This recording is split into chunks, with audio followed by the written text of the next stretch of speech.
Yellow birds in Kerala. നോക്കാം. വിളിച്ചത് എന്തിനു വിളിച്ചെന്നറിയോ? നീ വല്ല അറിയുന്നുണ്ടോ എന്റെ കാർത്തു? എനിക്ക് വീട്ടിൽ ഒരുപാട് ജോലി ഉണ്ടായിരുന്നു. ആഹാ, നല്ല കാര്യം. എന്തോ ജോലി വീട്ടില്? എത്ര? എന്തിനു വിളിച്ച? കാർത്തു, നമ്മുടെ മാവിന്റെ മണ്ടയിലുണ്ടല്ലോ നല്ലൊരു കിളിയടി. ഏത് കളറ്? എടി മഞ്ഞ കളറ്. ഏത് കിളി? ഏത് കിളിന്ന് വെച്ചാ തൂക്കണാൻ കുരുവിയാണെന്നാണ് എന്റെ ഒരു ബലമായ സംശയം. തൂക്കണാൻ കിളി? അതേത് കിളി? എടി ഈ തൂങ്ങിക്കിടക്കുന്ന കൂടില്ലേ അതിലുള്ള കിളി. നല്ല രസമുണ്ട് കാണാൻ. എത്ര എണ്ണം വന്നു?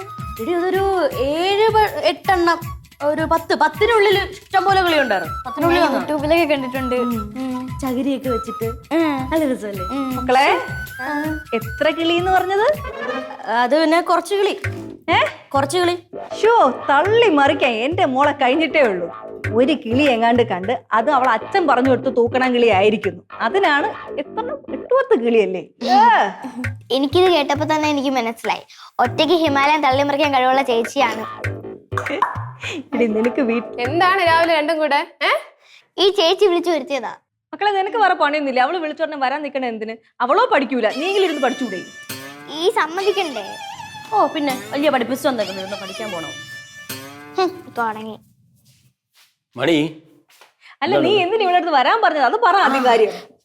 നേരത്തെ അച്ഛൻ പറഞ്ഞില്ലേ, അത് ശരിയാണെങ്കിൽ ഇവിടെ തൂക്കണാൻ കുരുകൾ കിടന്ന് കറയണതേ കൂട് വയ്ക്കാൻ തന്നെ ആയിരിക്കും. അതിന് നമ്മളെന്ത് ചെയ്യണം? ഇടി നമ്മൾ എന്തോ ചെയ്യണമെന്നല്ല, ഇടി ആ പക്ഷികൾ വന്ന് ഇവിടെ കൂട് വെച്ച് കഴിഞ്ഞാൽ ഒരുപാട് മുട്ടയിടും. അതിനകത്തുനിന്ന് ഒരുപാട് കിളിക്കുഞ്ഞുങ്ങൾ വിരിഞ്ഞു വരും, പല പല കളറുള്ളത്, നല്ല ഭംഗിയുള്ള ശബ്ദം. വൈകുന്നേരമൊക്കെ അവിടെ ചെന്നിരിക്കാൻ എന്ത് രസമായിരിക്കും അല്ലേ? ഷോ, നല്ല രസമായിരിക്കും. അതുപോലെ അത് നല്ലപോലെ കാഷ്ടിച്ച് ഇവിടെ മുഴുവൻ നാട്ടിക്കും. കഷ്ടം. എന്തിന് കാഷ്ടോ? കാഷ്ടമല്ല, കൊച്ചിൻ്റെ അടുത്ത് പറഞ്ഞ കാർത്തു. എടി അത് ഇവിടെ വന്ന് കൂട് വെച്ചില്ല എങ്കിൽ ഈ പിങ്കി അതിനെ കൊണ്ട് വെപ്പിക്കും. അതെങ്ങനെ? അതൊക്കെ വെപ്പിക്കും. അവരഥവാ കൂടെ ഉണ്ടാക്കിയിരിക്കും, ഒരു കൂടങ്ങ് മേടിച്ച് വെച്ചു കൊടുക്കും. അങ്ങനെയാണെങ്കിൽ മക്കളെ അച്ഛൻ വെക്കാം. അച്ഛൻ കൊണ്ട് കൂട് വെക്കുകയാണെങ്കിൽ ഉറപ്പായിട്ടും കിളി വരും, മുട്ടയിടും, കുഞ്ഞും വിരിയും. വയ്ക്കണോ അച്ഛാ?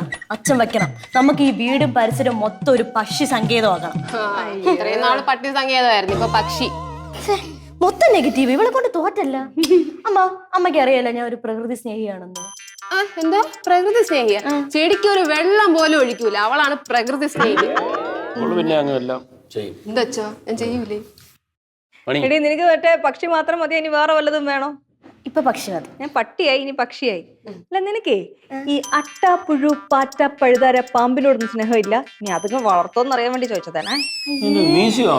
വീണ്ടും നെഗറ്റീവ്. എന്തോ ഞാനേ റോഡിലോട്ട് പോണു, വല്ല വാങ്ങിക്കണ്ടോ? ഇവിടെ ഒന്നും വാങ്ങിക്കണ്ട, ഉണ്ട്, എല്ലാവർക്കും ഉണ്ട്. വേണം ചിക്കൻ പ്രോട്ടീൻ. അച്ഛാ, ഞാനും വരുന്നു. എവിടെ? റോഡില് എന്തിനു? ചുമ്മാ കാണാൻ. വാ കാർത്തു. കാർത്തുവാ? അപ്പൊ കാർത്തുവിന്റെ വീട്ടിൽ പറയണ്ടേ? വീട്ടിലൊക്കെ പറഞ്ഞു വിളിച്ചു പറയാം. മണി വിളിച്ചു പറഞ്ഞു, കാർത്തുവിന്റെ അമ്മയുടെ പറഞ്ഞു. എന്തോ പരിപാടി? ചുമ്മാ വരട്ടെ. കൊറേ നാളായില്ലേ പുറത്ത്. എന്നാ അമ്മ വിളിച്ചു പറഞ്ഞിട്ട് പോക്കോ. ഇനി അവിടെ ചെല്ലുമ്പോ അത് വേണം ഇത് വേണമെന്നൊന്നും പറയല്ലേ. ഞാൻ അങ്ങനെ പറയാറില്ല.